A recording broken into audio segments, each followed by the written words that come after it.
Heart failure basically deteriorates normal bodily function. I think the one statement that somebody said to me is, it's like being old before your time. Things tend to slow down. You can't do the things physically that you were capable of doing.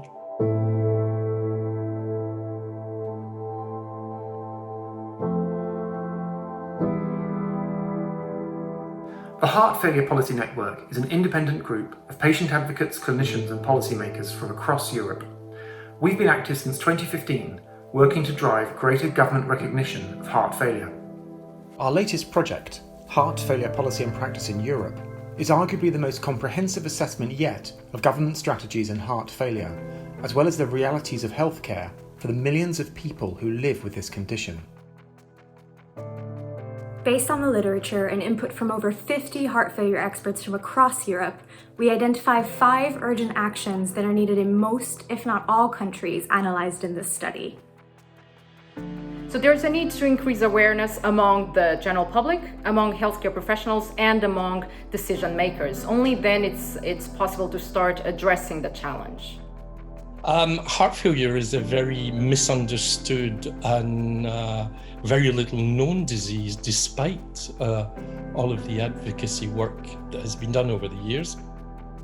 Access to NP testing is very important in the diagnosis of heart failure, but reimbursement policies often fall short. It's important to reimburse NP testing to help healthcare professionals recognize the value of this test and to promote its use in clinical practice. GPs are the first contact points of most patients with heart failure symptoms. If GPs do not have access to NP testing, they wait until symptoms are very obvious before they refer patients for further investigations. The role of heart failure specialist nurses is still not widely recognized across Europe. There's a need to accredit and fund heart failure specialist nurses. This will foster an interest in the role and will contribute to a workforce better prepared to manage heart failure.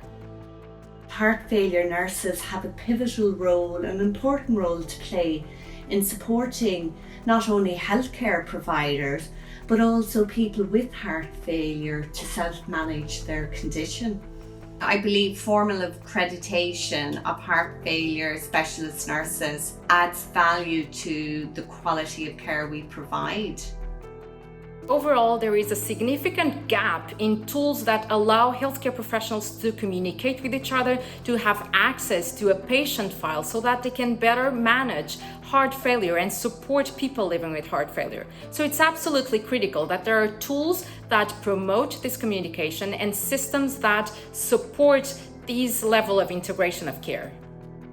Heart failure patients need to go to different healthcare facilities to get different types of care. It's crucial that the patients have their file available to all the healthcare providers. And integrated care is easier if you have multidisciplinary IT systems that allow that information spans easily to different levels of care. For best practice heart failure care to be a reality, it is crucial that reimbursement models recognize the value of integration of care. This can be done via the development of care protocols, pathways, and clinical networks, showing how the collaboration between healthcare professionals and care settings can and should be done in real-life settings.